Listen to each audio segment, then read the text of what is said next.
pessoal, tudo bem? Bom, meu nome é Júlia Andrade, eu sou professora de português e de redação, de português no Revisão Concursos e de redação no Turma de Redação, que é o curso parceiro do Revisão. E eu venho conversar com vocês hoje sobre a discursiva da Secretaria de Educação Municipal do Rio de Janeiro. Vou dar algumas dicas de como a gente vai formular o texto, isso independentemente da área para a qual você vai fazer o concurso, né? Vou explicar alguns erros que o pessoal comete, mesmo sendo da educação, na hora de formular a sua discursiva. E vou explicar quais seriam, de repente, assim, os assuntos que você precisa dar um pouco mais de atenção na hora em que você for se preparar para a discursiva para concurso, tá bom? Gente, primeira questão que eu gostaria de pontuar com vocês é a seguinte: não é porque você é bom em texto, isso eu falo principalmente para meus colegas de língua portuguesa, que está garantida a sua aprovação na redação deste concurso público. Você precisa, antes de mais nada, não só os professores de língua portuguesa, mas os colegas de todas as áreas, gente, os colegas que vão fazer o concurso, precisam estar atentos a quê? Aos critérios que a banca expõe no edital, porque se você não entender os critérios, você não consegue produzir.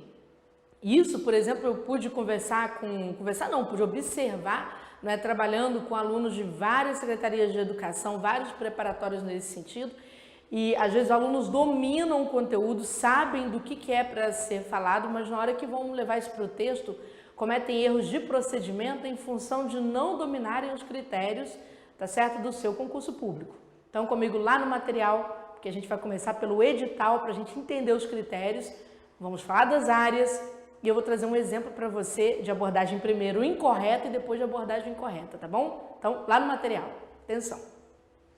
Pessoal, vamos falar então um pouquinho sobre o edital. Por que eu gosto de ir ao edital? Porque senão vocês ficam tratando de redação para um concurso da educação como se você estivesse tratando de redação para qualquer concurso, tá bom? E a coisa não é bem por aí não. Muita atenção. Vocês vão fazer prova objetiva e discursiva, certo? Com 4 horas de duração. A primeira dica que eu vou te dar ainda é de procedimento de prova, não é bem de discursiva assim. Faça a discursiva primeiro, tá? É a dica que eu te dou. Por quê? Ora, porque quem passa em concurso é quem primeiro se dedica a resolver o assunto com a discursiva, que é o ponto em que aperta todo mundo em concurso público. Tá? Essa dica que eu te dou para você não perder o embalo, ficar bem atento, resolver primeiro a discursiva, certinho? Depois, gente, você pode até fazer a prova objetiva, não tem problema, mas faça pelo menos o rascunho, tá? Pelo menos rascunho a discursiva. Não deixe a discursiva para o final, é um erro muito comum entre a maior parte dos candidatos, o tempo fica muito curto e você se atrapalha. Perfeito? Depois, atenção, os critérios, o que a banca vai analisar na sua discursiva? Muita atenção. A banca vai analisar a sua capacidade de expressão. Gente, o que é capacidade de expressão? Haverá o assunto da sua área, e a tendência de muitos de vocês, como eu disse para vocês vão dominar o que a banca vai pedir. Isso daí não tenho dúvidas. Todo mundo vai saber abordar os conteúdos. É muito raro o pessoal deslizar no conteúdo. Quem está muito tempo sem estudar até se atrapalha um pouquinho por conta dos conceitos que são mais atuais. Mas o problema, gente, da maioria expressiva das pessoas está em se expressar. No concurso público existe uma ordem, porque o concurso é guiado por elementos principiológicos, tá certo? Você precisa demonstrar conhecimentos de princípios na hora de você formular texto. Daqui a pouco eu vou falar sobre isso. E esses princípios, eles vão nortear. Para que serve um princípio? Ora, você está fazendo um concurso para uma instituição pública.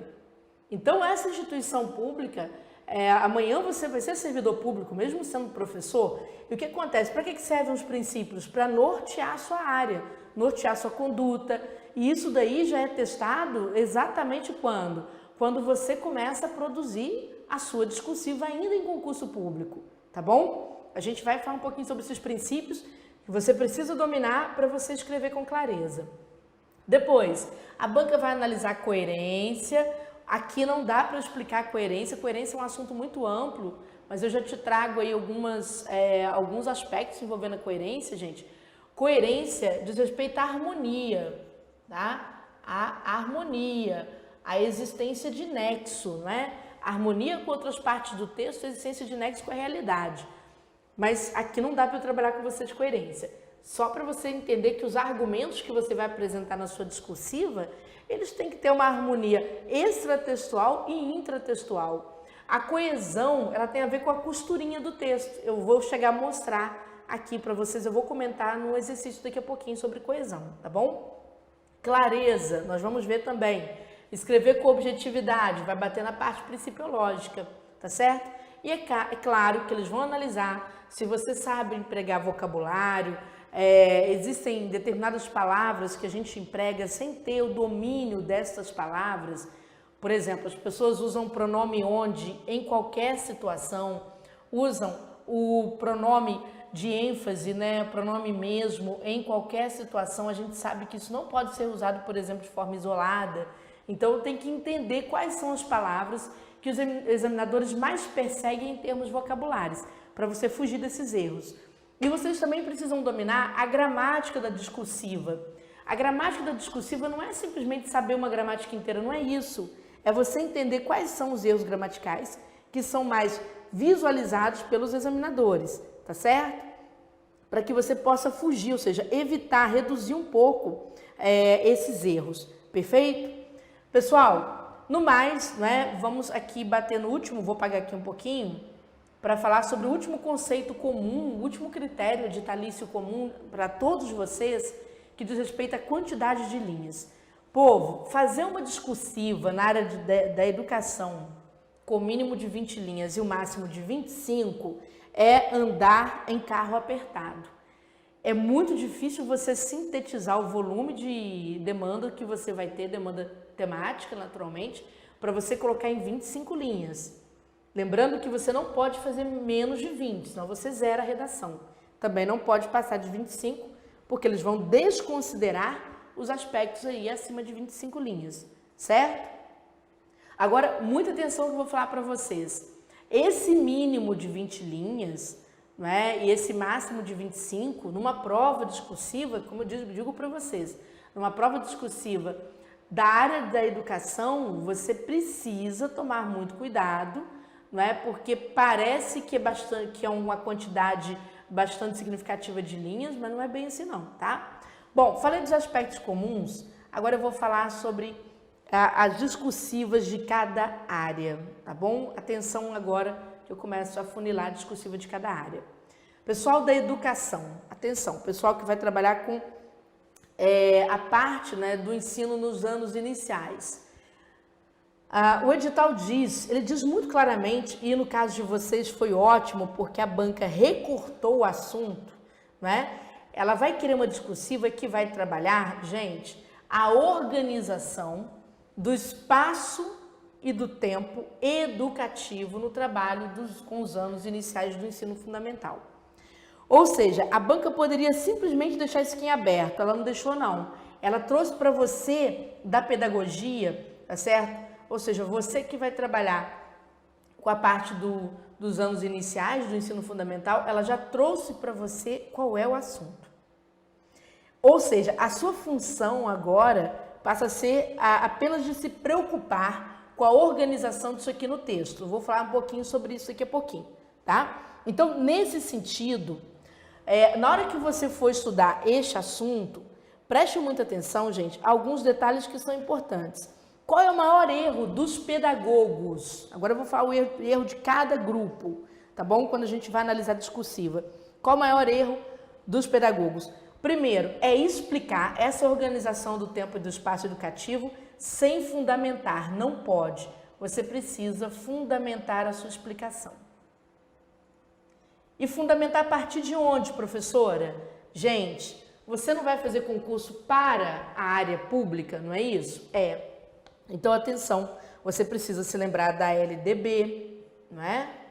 Da LDB, que vai tratar exatamente do objetivo. Por que você tem que organizar o espaço e o tempo para, por exemplo, bebês em fase de educação?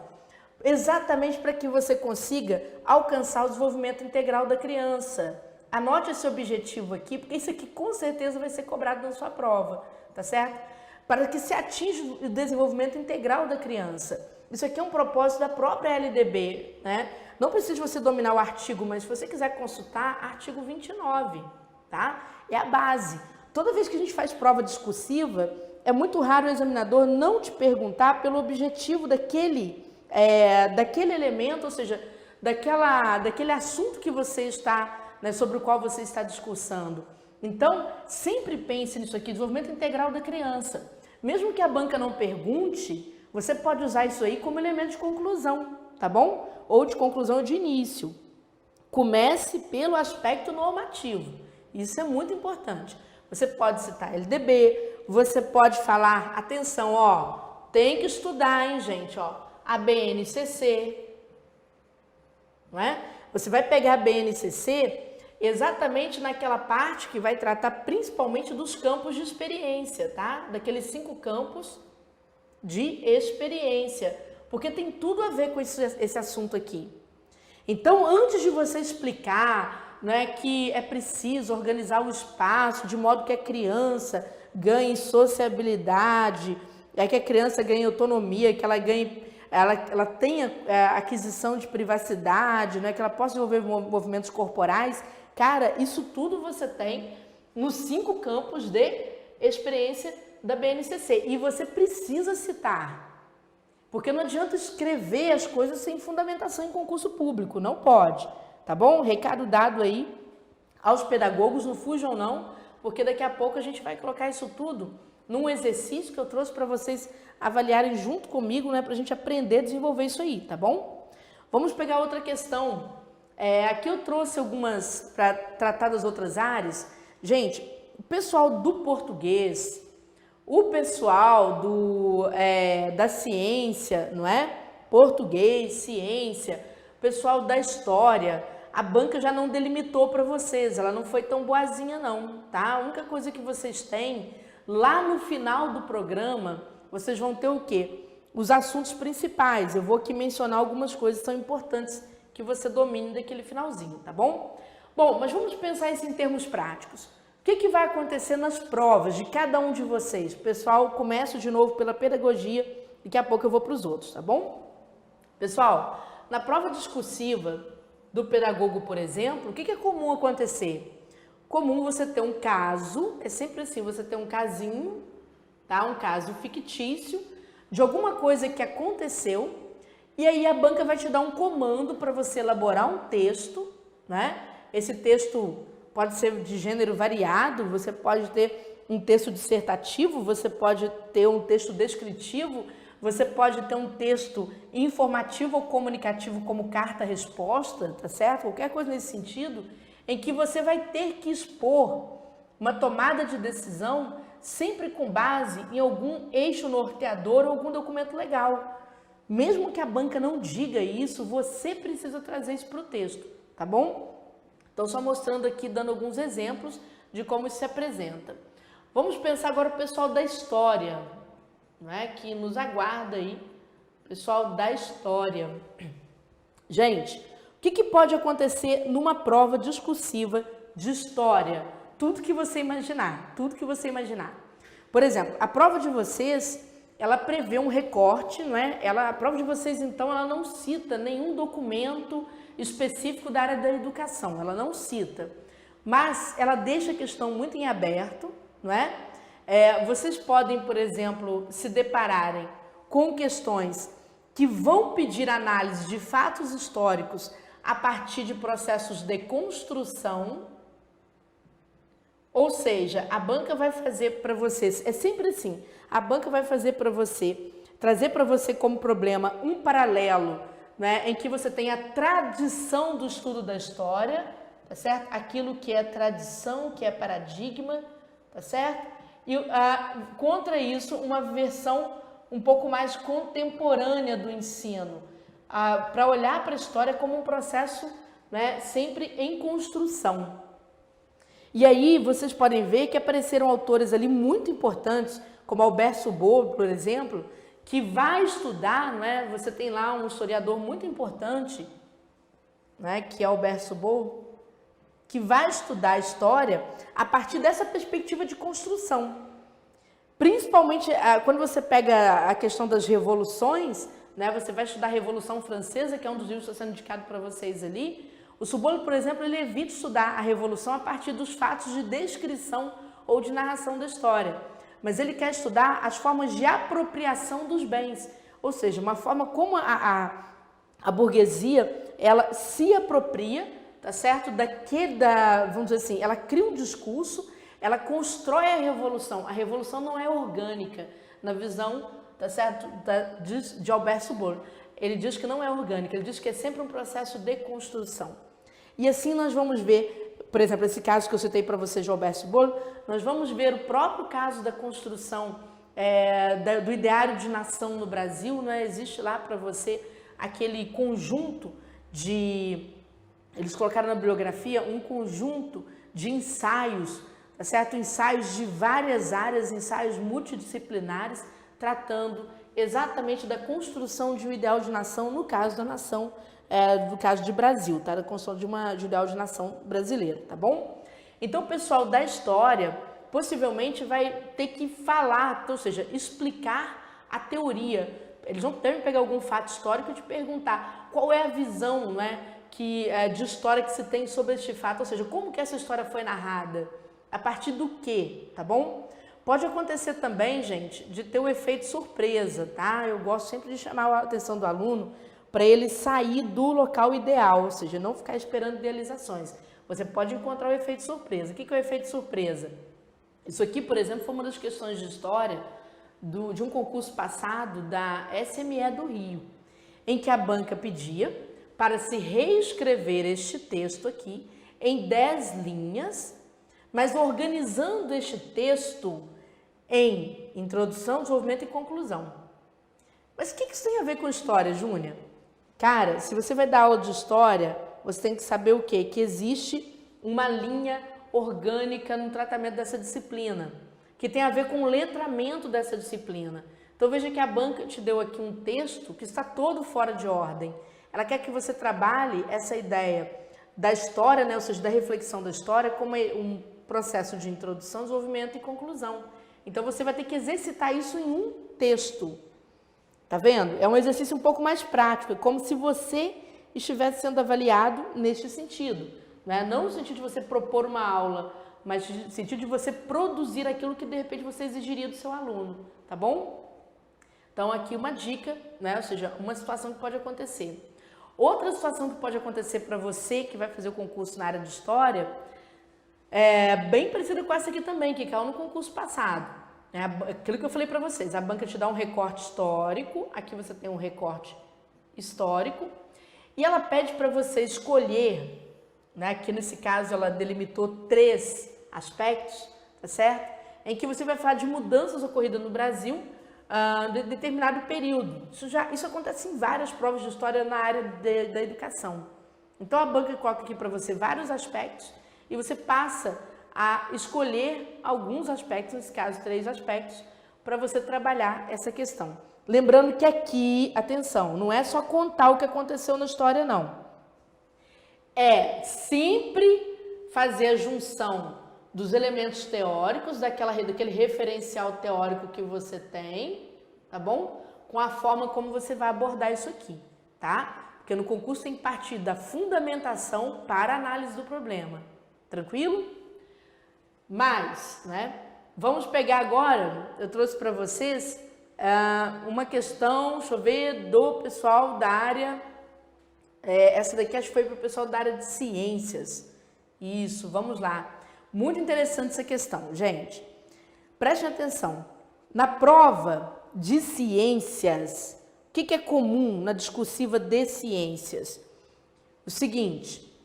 A banca, essa questão que a banca trouxe, que eu não trouxe na íntegra, tá? O que havia aqui? Havia um caso aqui em cima de uma professora que está fazendo uma experiência com os alunos de um processo de fermentação, né? E enquanto os tubos de ensaio, ou seja, enquanto aquela substância está reagindo, a professora chama a atenção dos alunos para ela explicar dentro do fator químico por que aquilo está acontecendo. E aí é a hora em que a banca chama a sua atenção para o seguinte, ela te pede para você redigir um pequeno texto, tá certo? Sobre a coerência ou não da proposta de avaliação transcrita aqui acima, que tem a ver com aquele caso, esse caso da professora que eu contei para vocês. Então, gente, vai se pedir, não é? Primeiro, para você falar da relação entre planejamento e avaliação, ou seja, como que aqueles meninos, como é que aquela professora planejou a aula e qual o processo de avaliação que ela vai aplicar no momento em que ela dá uma aula, em que ela vai misturar a experiência, tá certo? O experimento com o diálogo, né? Ela chama os alunos para o diálogo, enquanto se processa aquela reação química. O item 2 pede para você apresentar os pressupostos teórico-metodológicos em que você vai fundamentar. E, na verdade, a banca está trabalhando, gente, uma questão muito interessante, que é o letramento dentro disso tudo. Ora, você que vai estudar para a área de ciências e tem lá no seu programa, a banca vai querer mexer com essa área da BNCC, da BNCC, e está chamando atenção para o letramento científico, preste atenção neste conceito, tá? Nós temos aí o professor Inácio Chassot, né? Ele traz exatamente o estudo de letramento, que é uma prerrogativa das letras, principalmente no campo das letras, mas adaptado para o ensino da ciência. E eles vão falar, por exemplo, ele vai falar, por exemplo, sobre essa questão do letramento, falando que seria, quando você pensa em letramento, seria o quê? Um conjunto de conhecimentos que você vai aplicar, não é? Que vai auxiliar os seus, no caso, seus alunos, tá certo? Seus educandos, primeiro, a compreender o mundo. Ó, gente, atenção, hein? Tô dando aqui uma dica daquelas. Sempre o educando na área de ciência, ele vai compreender o mundo, todo o processo de ensino que é passado para o educando, ele passa pela ajuda, o auxílio a este educando na compreensão do mundo, não é? E nos meios que ele vai se valer para poder fazer o quê? Para transformar esse mundo, tá certo? Tem os meios de transformação, ele vai transformar esse mundo, né? Compreender o mundo, transformá-lo de acordo com as necessidades deste aluno, tá? De acordo com suas necessidades. Perfeito? Ou seja, nesse sentido, aquela experiência de se produzir o iogurte, ou seja, o kefir, né? A professora, ela faz com que o aluno produza o experimento, enquanto o aluno está produzindo aquele experimento, ela vai explicar as ferramentas de compreensão do mundo que o cerca. Ele está produzindo um alimento, não é? A partir de uma transformação. E por que ele tem necessidade de fazer essa transformação? Então, é o momento em que ocorre essa prática, ou seja, esse letramento que se dá por meio de linguagem verbal, que é o diálogo estabelecido pela professora, e por meio de linguagem não verbal, que é o experimento realizado por estes alunos. Mas isso tudo vira texto, tá, gente? Importante é que você tenha teoria, sempre teorizar antes de responder, tá bom? Muito importante isso. E a galera do português, né, meus colegas aí de língua portuguesa, muita atenção, o que vocês vão encontrar aqui em relação ao trabalho de vocês em língua portuguesa. Gente, a tendência, né, é que a banca recorte algo ligado à variação, tá certo? A variação linguística. A variação linguística. Por quê? Aí você tem que dar uma atenção especial para aquele livrinho do Marcos Bagno, tá? Que trabalha com preconceito linguístico. De repente, eles vão trazer para você um texto em que você vai ter que julgar se a linguagem que foi adotada pelo aluno é uma linguagem válida, em que contexto ela vai ser válida. Por exemplo, se o aluno escreve um e-mail para um colega ou ele manda uma mensagem no WhatsApp e essa mensagem é para você analisar, será que você vai exigir deste aluno, não é, a linguagem culta, a linguagem formal, tá certo? Ou se aquele processo de linguagem está de acordo com aquele ambiente, tá certo? Em que ele processa aquela linguagem. E se aquela linguagem tiver de ser adaptada para a formalidade. Então, pode ser que a banca peça para você reescrever aquilo, fazendo uma adaptação para dentro da gramática formal, o uso do vocabulário também, né, que vamos dizer assim, que seria aceito no nosso meio de formalidade. Então, atenção à variação linguística, atenção, né, à variedade de gêneros textuais, porque vai ser uma junção, eu tenho certeza. A banca vai trabalhar com uma junção entre variação linguística e gênero. Você vai ter que fazer uma adaptação disso daí, tá? Um entendimento disso. E aí, por exemplo, aqui eu até trouxe uma questão típica de língua portuguesa, que a banca trouxe lá um texto, né, de uma menininha que escreve um texto sobre ela e uma coleguinha chamada Carla, e nesse texto a aluna comete alguns desvios de norma culta da língua portuguesa, ou seja, de norma padrão, né, melhor dizendo. E a banca quer que você aponte esses desvios, tá certo? E que você apresente uma estratégia de abordagem, como a turma, por exemplo, de 7º ano, para tornar os alunos um pouco mais proficientes no uso da escrita. Então veja que a banca apresenta um problema, ela quer que você analise o problema, corrija o problema e mostre como você vai tornar esses alunos proficientes. Bom, gente, vamos lá então para a prática. Eu falei sobre várias áreas aqui, né? E o que eu acho que as pessoas têm que dar importância, considerando aí o conjunto de provas que a gente tem no Brasil inteiro para a área da educação. Eu trouxe para vocês uma situação que foi muito recente, de concurso de Secretaria da Educação. Esse concurso foi feito pela Fundação Carlos Chagas, não foi pela banca de vocês, mas não tem problema, porque a gente vai analisar como que o candidato, mesmo conhecendo o assunto, ele erra. E por que ele erra? E depois nós vamos analisar como corrigir este assunto e tornar este assunto, ou seja, essa produção textual aceitável dentro daquilo que realmente interessa aos examinadores. Povo, primeira questão, eu trouxe esse assunto aqui como modelo, trouxe um assunto que não é nem do pessoal da pedagogia, nem do pessoal da letras, nem do pessoal da história, nem do pessoal da ciência, assim, exclusivo de uma área só. É um assunto mais abrangente, que eu acho que vai fazer bem a cabeça de vocês. Vamos lá. Primeira questão, né, que eu chamo a atenção de vocês aqui para este assunto. O que a banca costuma trazer? Quaisquer bancas?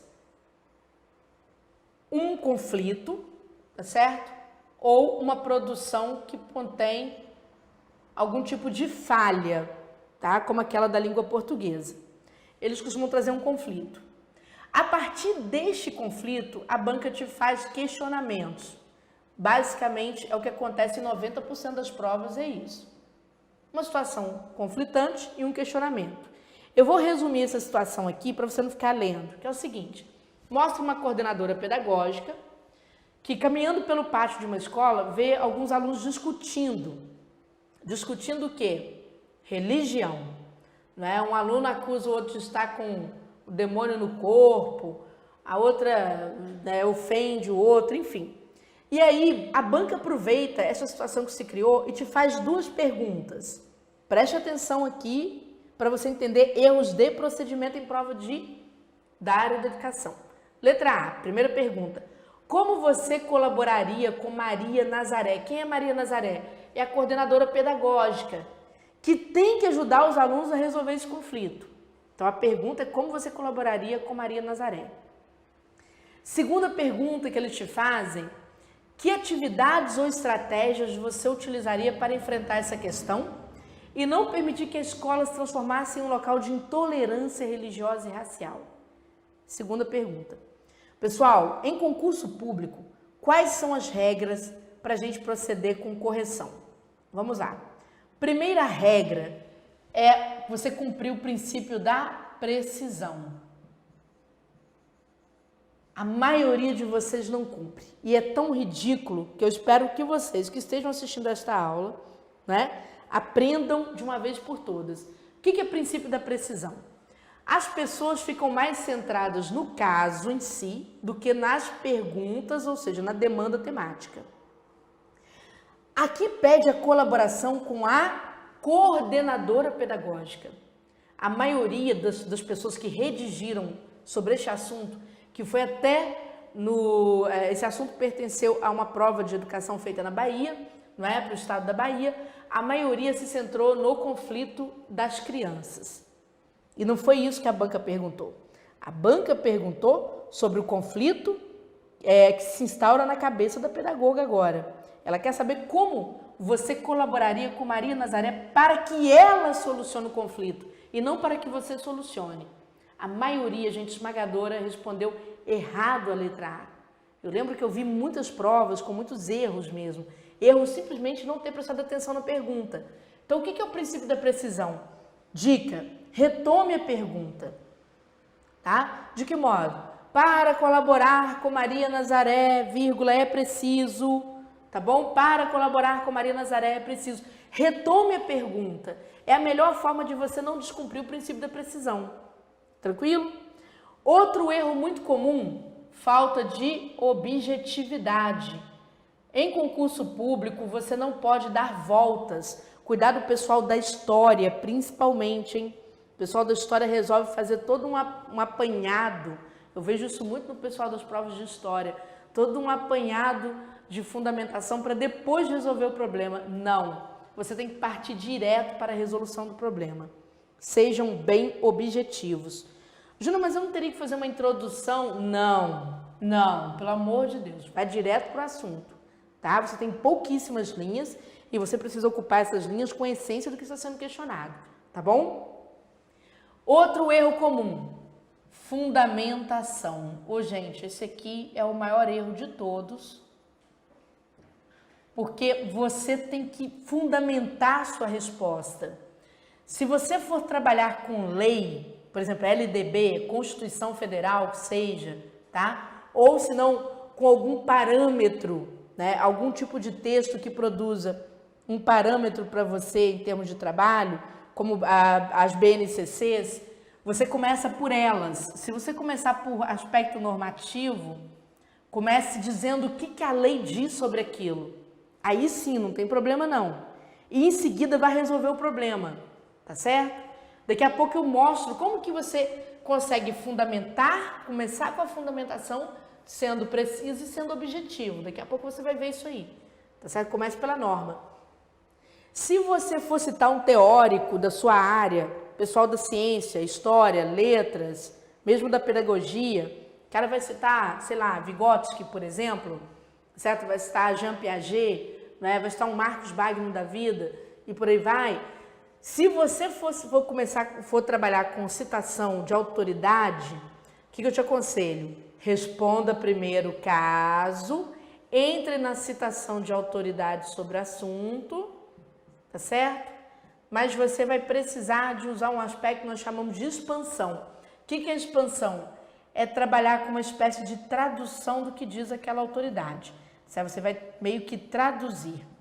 Traduzir significa exemplificar.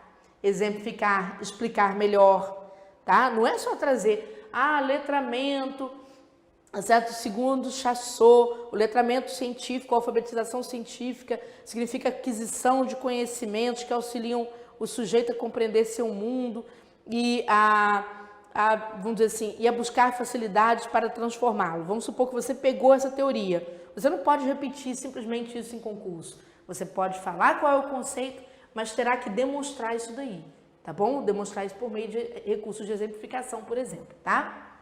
Bom, vamos ver agora qual foi o resultado de quem fez essa prova. Eu vou pegar um como exemplo, tá certo? Um para Cristo aqui. Uma produção real e vou mostrar qual seria a produção ideal. Veja só, foram feitas duas perguntas. Como você colaboraria com Maria Nazaré e que atividades você utilizaria, né, para enfrentar essa questão de modo a não deixar que a escola se transforme num espaço de intolerância. Perfeito? Vamos ver como é que foi? E por que o aluno erra? A maioria faz isso aqui, ó.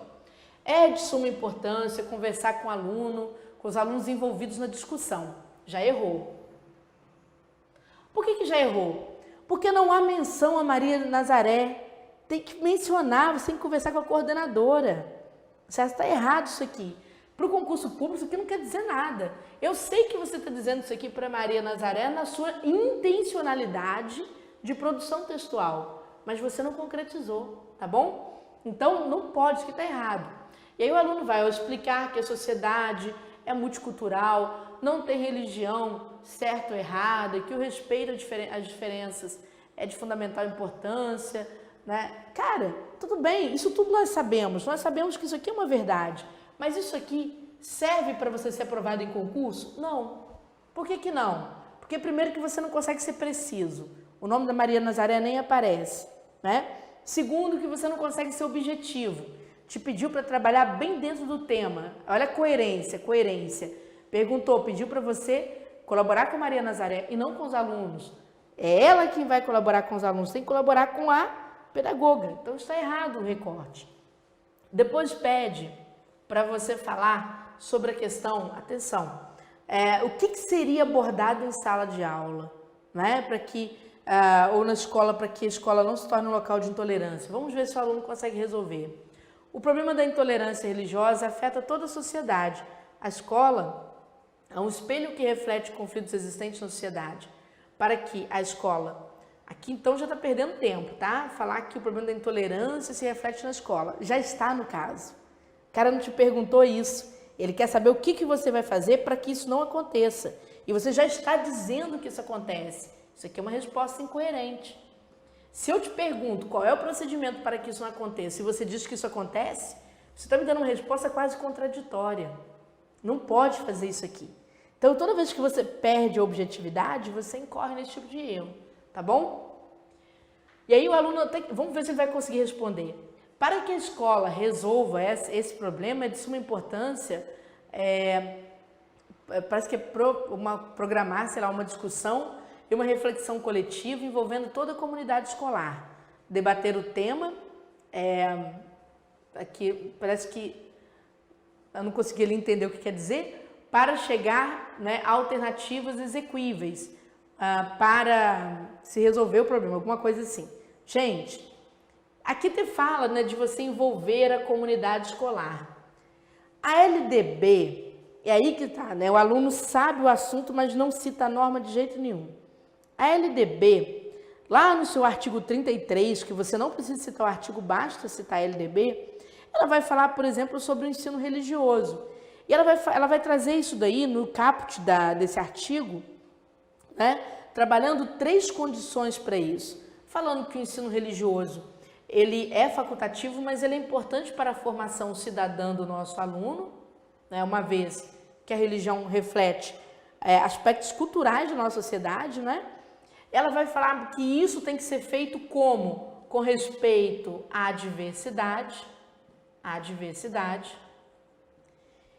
mas a LDB vai vetar o proselitismo, tá? Ela vai vetar o proselitismo, tá certo? Ou seja, você fazer propaganda religiosa na escola, tranquilo? Tentar convencer o aluno a seguir determinada corrente religiosa e por aí vai. Então, povo, prestem atenção. Nesse sentido, existe uma parte da LDB que fala que o ensino religioso, ele precisa sim, parece que é o parágrafo 2º do artigo 33, vai falar sobre isso, que o ensino religioso precisa sim ser discutido com a comunidade escolar. O aluno poderia ter citado a LDB aqui para tentar se salvar. Veja que ele não cita. Ele fala que vai envolver toda a comunidade escolar. Mas com base em quê? Qual é o princípio legal disso aqui? Faltou citar, tá bom? Nesse sentido, gente, mostrei o erro, né? O que seria o ideal, então, para uma produção de, tá certo? De um concurso público daquela natureza ali, e isso aqui vai servir de lição para vocês. Vamos ver. Item A pede a colaboração com quem? Com a Maria Nazaré. Vejamos. A colaboração com a coordenadora pedagógica Nazaré deve estar embasada primeiramente nas disposições da Lei de Diretriz e Base do Ensino, LDBE, pois sua atuação ocorre em especial em uma escola pública.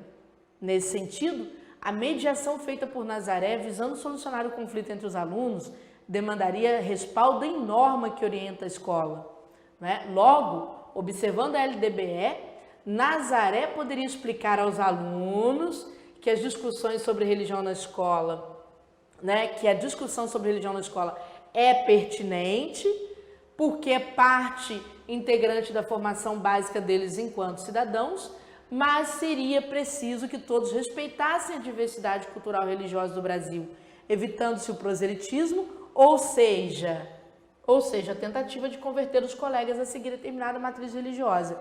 Gente, essa explicação que está sendo dada aqui não é para o aluno, é para Nazaré.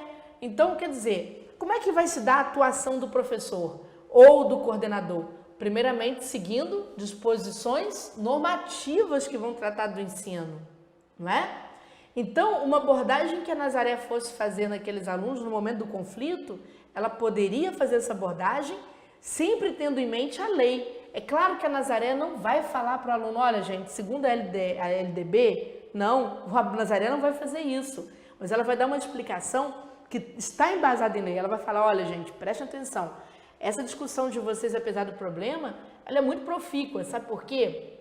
Porque a religião, ela faz parte da cultura de vocês. Mas, atenção meus queridos, tem que respeitar a diversidade, não existe religião uma melhor do que a outra, tá bom? Você não pode tentar convencer seu colega a se adequar à sua religião porque ela é diferente de você. Gente, é isso, tá? Porque isso aqui é para fazer o quê? Orientar a Nazaré. Então, qual foi sua base? Minha base foi normativa, porque a Nazaré, ela é um agente público antes de ser coordenadora pedagógica, tá bom? Então, comece desta forma, é melhor para você. Veja, precisão, colaboração com a coordenadora pedagógica Nazaré, precisão, tá bom? Fundamentação, sendo cumprida aqui ao citar a LDB, e objetividade, tá? O que é o desdobramento, professora, quando você falou assim, quando a gente trabalha conceitos ou autores, a gente faz desdobramento? Gente, olha só, aqui como falou em proselitismo, usou o mecanismo do ou seja para explicar melhor. É um tipo de desdobramento textual, tá bom? Depois nós temos, atenção, né? Segundo aspecto temático, eu te pediu para você falar de uma atividade que seria interessante para evitar a intolerância religiosa. Quando se fala em atividade, gente, veja só, quando a gente trabalha com atividade, a gente tem que ir exatamente nas disposições que a gente tem, que não são normativas, mas são documentos de orientação. As BNCCs são documentos de orientação. Quando você fala em atividade, tem que vir esse documento de orientação na sua cabeça na hora, não é? Então, veja só, para tornar efetiva, né, tira esse R daqui, a busca por uma solução para o conflito, seria interessante que a coordenação enfrentasse a questão a partir da propositura de práticas de ensino interdisciplinares, né, práticas interdisciplinares, de acordo com os objetivos propostos pela BNCC para o ensino religioso. Show! Entrou em prática entre a BNCC. E aí você vai citar, aí você pode falar o que todo mundo vai falar, né? O que todo mundo vai falar? Tudo bem? Vamos ver? Olha só, um desses objetivos, não precisa citar todos os objetivos da BNCC não, hein, gente? Basta recortar um. Um desses objetivos diz respeito a se propiciar aos educandos conhecimentos sobre o direito à liberdade de consciência e de crença. Aí você vai tirar a conclusão, que é a atividade que você vai trazer. Poderiam, por conseguinte, ser propostas palestras sobre formação histórico-cultural do Brasil e sua diversidade religiosa e trabalhos em grupos que visassem a pesquisa, né, ou ao debate sobre os efeitos da intolerância religiosa no mundo. Pronto!